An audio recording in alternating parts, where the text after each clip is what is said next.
This conference will now be recorded. Good afternoon. I want to bring this meeting of the Technical Transportation Committee to order. And the first order of business is approval of minutes from the last meeting of March 20th. I will entertain a motion to approve those minutes.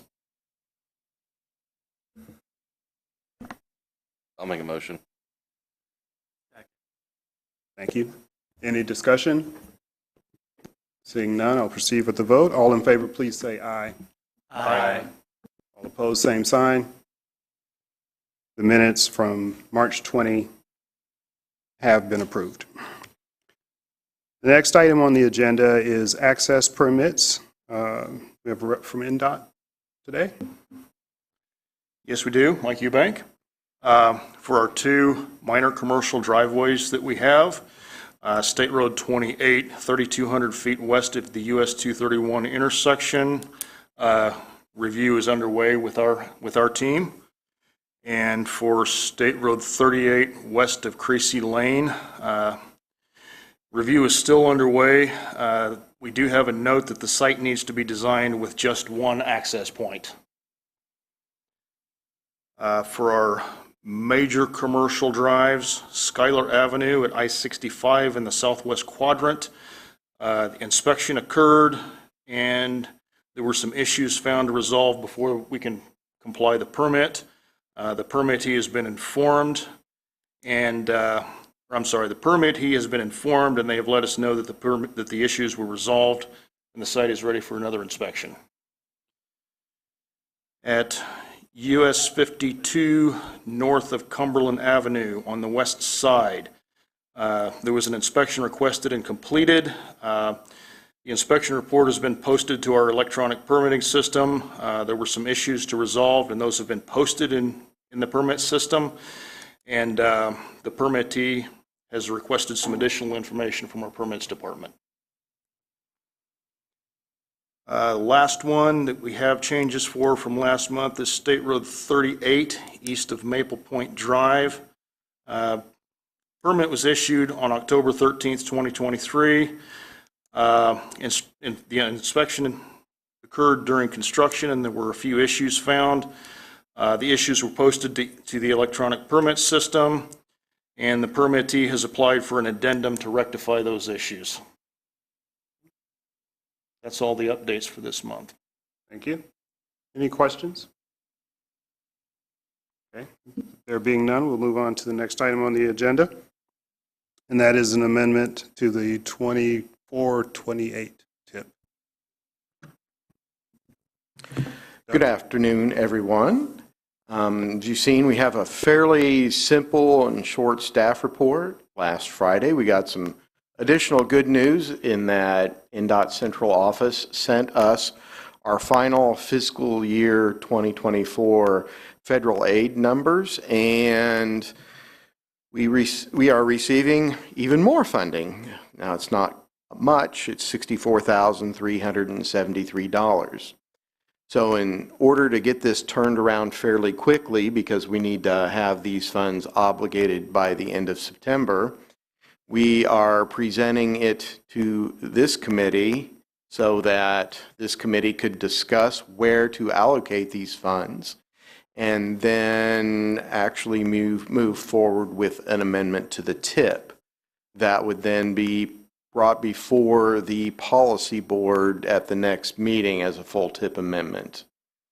As you can see, we have an additional $64,373. After the report went out, we received some additional information that these funds are not all STBG funds, but that they are a breakdown in the different categories. The largest is STBG, but there is approximately just a pinch under $9,000 in safety funds. So in order to use safety funds for road projects, they had to have an approval by the NDOT Federal Highway Safety Committee. So in looking at this, The South 9th Street and the Soldiers Home Road have not received approvals for any safety improvements, but we can program those safety funds for the paratransit project. Interestingly, when we flex our federal funds over to FTA, the criteria actually changes. It just becomes federal funds. So it no longer has the issue with being just our regular federal funds versus safety federal funds. So there's a pinch of a fly in the soup there for this. So we did not have a specific recommendation. We would like the committee here to discuss it. Our first thought was to look at the 3 projects where the additional federal funds were allocated to, and we hope those funds could then go towards one of those 3. And then if not, a backup plan would then be going to another federal aid project that is already in the works that's not on this list. So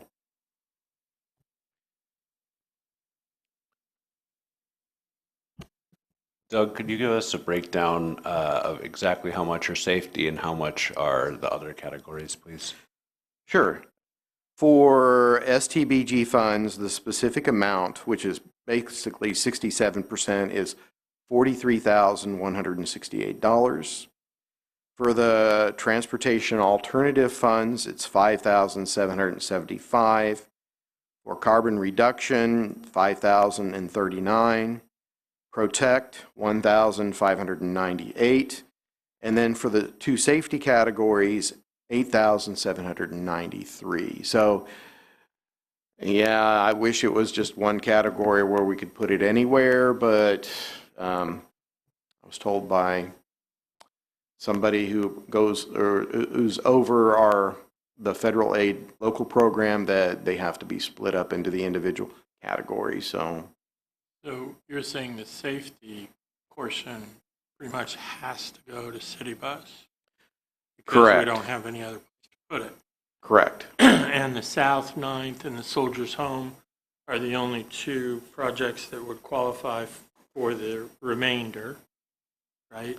Well, city bus could qualify for the remainder as well. But I So, mean, yes. figuring we've already city bus. Like they got God's money. Yeah.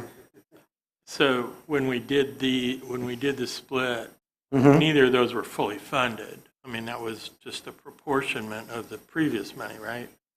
Yes, for the South 9th Street, the right-of-way phase, when we programmed that or allocated the funds, we did so at what the estimate was, but then afterwards there were additional estimates and those went up. And then for the Soldiers Home Road, the amount is actually for a supplemental for the PE, and that is the 80% amount. So Soldiers Home was fully funded the last time around? Well, with this fund, with this amount, it fully funds the supplemental. But previous to that, we did have enough funds for what was allocated. Correct? So you don't have any additional need? Not on that project. And that's the only project you have, I think, that qualifies, right? Would the Sagamore Trail project? The Sagamore Trail project would qualify. Does it have, I mean, so allocated, spent, is it, I mean, you said by September.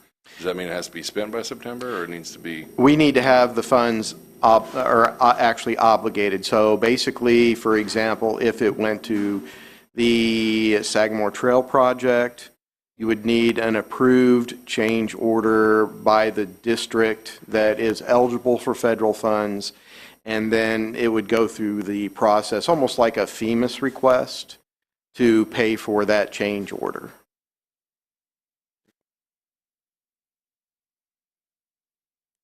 But then again, you need the an approved change order for it.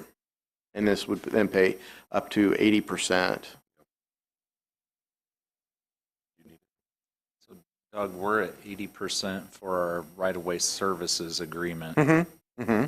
And we have started to add money to the right-of-way acquisition phase. Mm-hmm.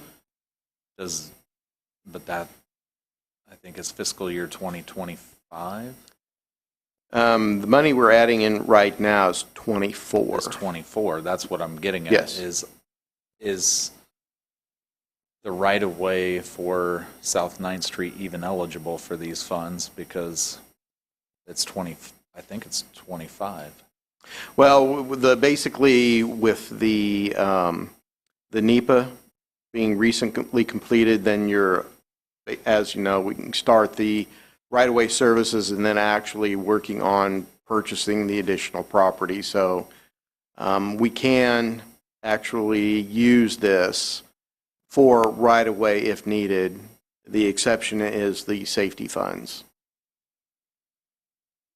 So then if the estimate, I'm sorry, go ahead. if your estimate for the lid in document is more than what the federal funds, the pinch that we just requested, this additional amount here, the 200,000, we could apply the additional federal funds outside of the safety funds to that. And then Is that, yes. Yeah, because I think we still have a need of, I think we put, the lid was at 212,500, and I think we only have 13,000 that's been applied to it so far, so it is. and once the deficit there. the 200,000 is amended into the STIP, then we can actually apply and request those funds be obligated for right-of-way purchase. Okay. So I'm hoping that we can do that next month. Okay. Then if nothing else can use it, I'd be happy to take it. Would you? Sorry, just so I'm clear. So out of the 64 less the 8 safety can go to the 9th Street City Lafayette project? That is one option Those that are we the could do. categories, in other words, multiple. We'll know that after we're done chunking things up to the projects, any residual funds, City Bus always stands ready to flex those over to FTA. We have a myriad of bus improvement projects that we'd love to apply those to. So always happy to help. So in summary, from what I'm hearing, the funding in terms of for STBG, TA, carbon reduction, and protect would then be allocated to the right-of-way phase for South 9th Street, and the residual amount, $8,793, be allocated to City Bus. Did I summarize that correctly? Yeah, that's what I understand. Okay. So if we could then have a recommendation to amend the TIP for those two funding amounts for the projects. So moved. Second.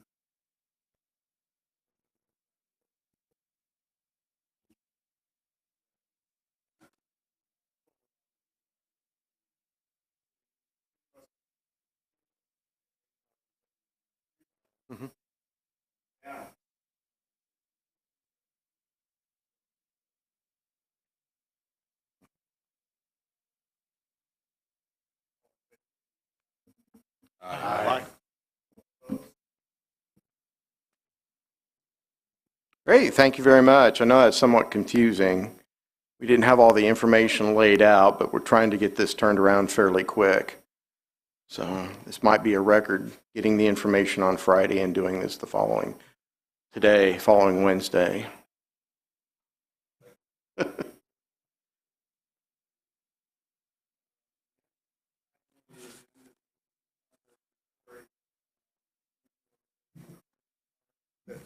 Tim has to share with us, and Doug, then you'll be back up.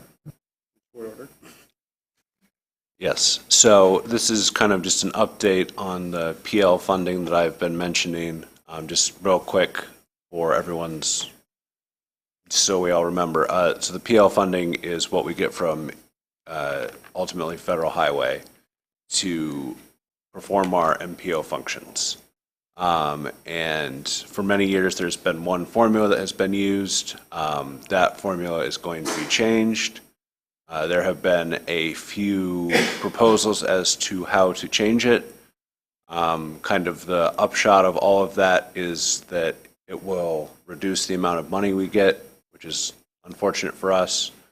And I do anticipate that at this month's MPO council meeting that we will get something approved and finalized. So that's kind of where we're at with that. We did earlier at this month's policy board get our UPWP document approved. And I sent that off to NDOT, and that is using current estimates that we have for the next fiscal year for the PL funding, which is when it will change. Well, I should say fiscal year 26 is when it will change. So that's kind of where we're at with that. Just wanted to let everyone know. Probably doesn't directly impact us too much because that isn't money that's going to projects. But since it is a change and it is public funding, I wanted to make that just clear at this meeting. Any questions?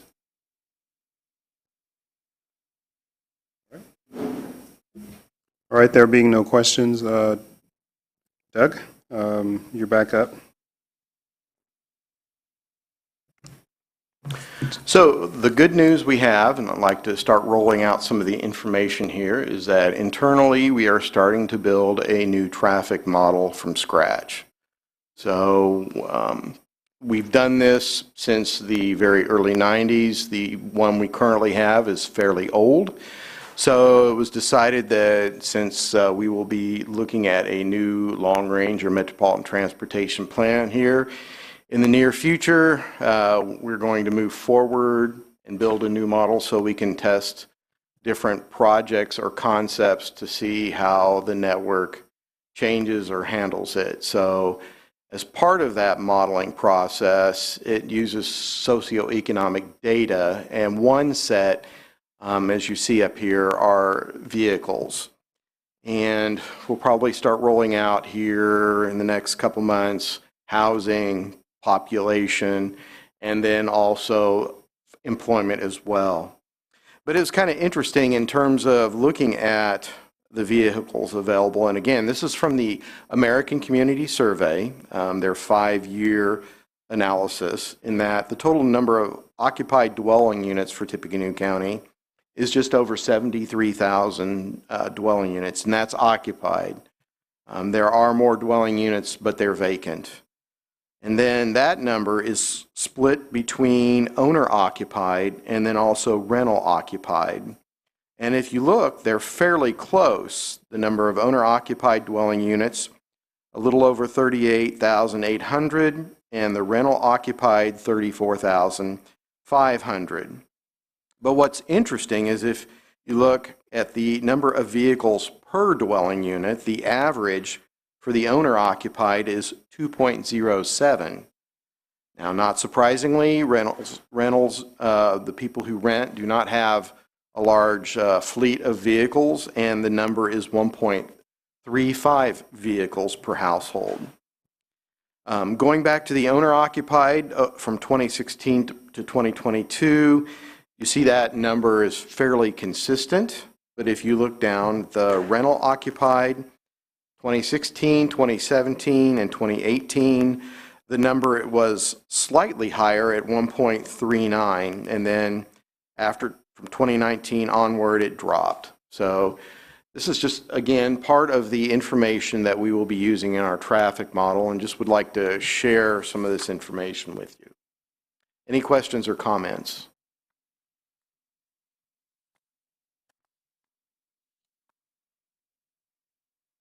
Okay, the next thing I'd like to just give the committee is basically an update on US Bike Route 37.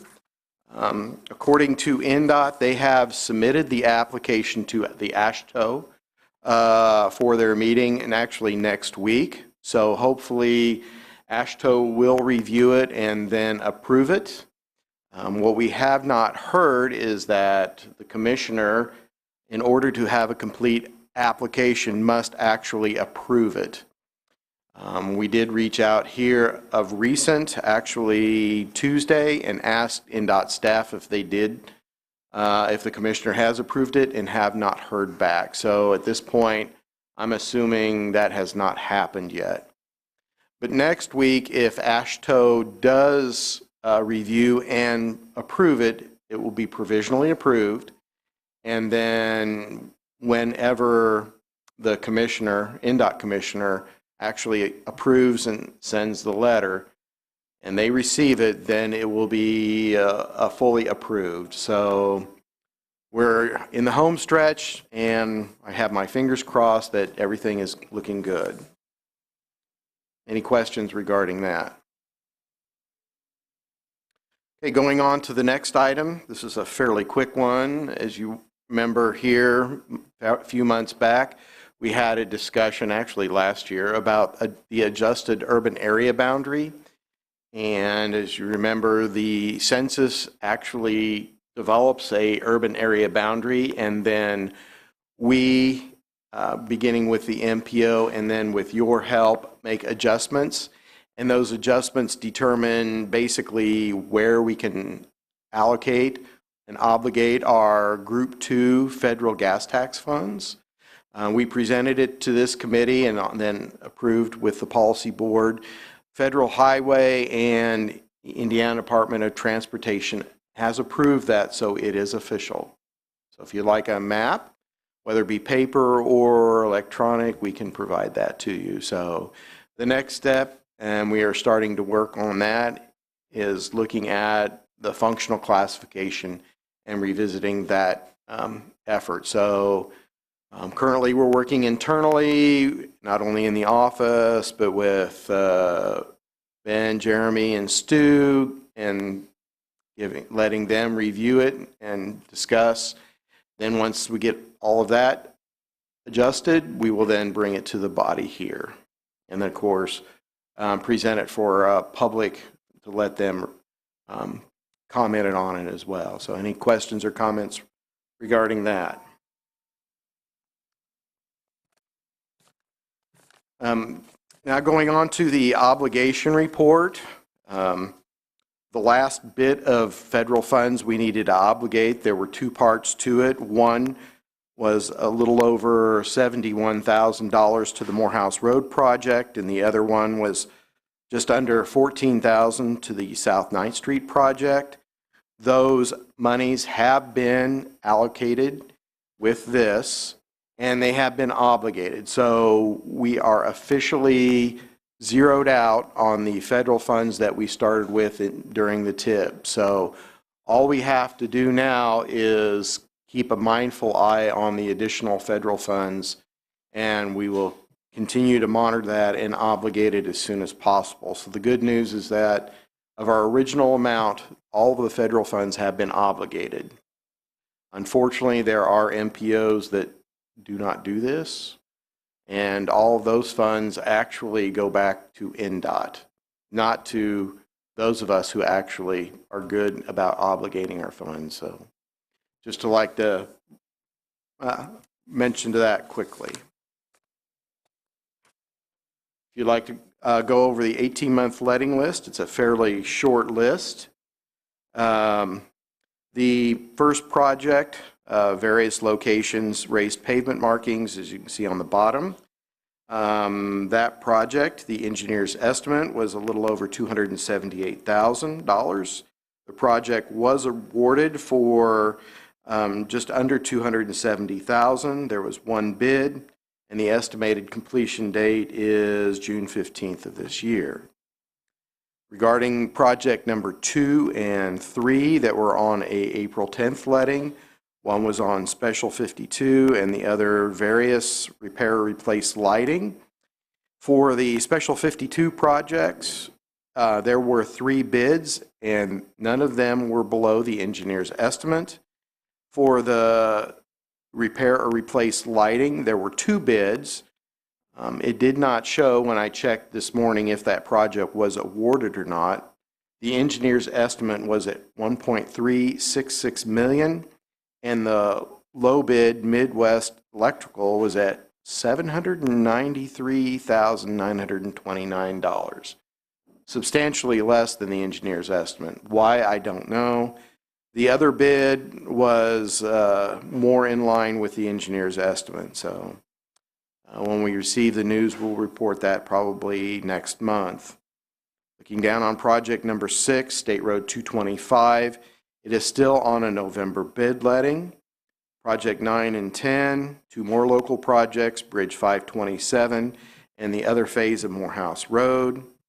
Project 12, it's a small structure pipelining project on I-65. That moved from a March 2025 letting to a May 2025 letting. We have a new project, the 9th Street project, Jeremy's project, now on an 8/6 of 2025 bid letting. And then 2 other projects that were on the list have changed. The institution maintenance project in Indiana Veterans Home, that was on a July of 2025 bid letting and moved to a August 2026 bid letting. And then the scour protection, that moved to, we don't know. At this point, NDOT has not actually penciled in a specific month in which that project will be led. So, any questions or comments?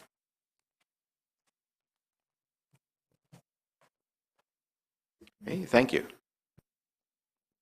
Thank you. So we've reached the place in our agenda for other business. Does anyone have other business to bring for the committee? There appears to be none. The next opportunity you have now is for citizen comments. There appear to be none, so I will entertain now motion to adjourn. I'll move. Do I have a second? Second. All in favor, please say aye. Aye. All opposed, same sign. This meeting is adjourned. Our next meeting will be May 15th, 2024.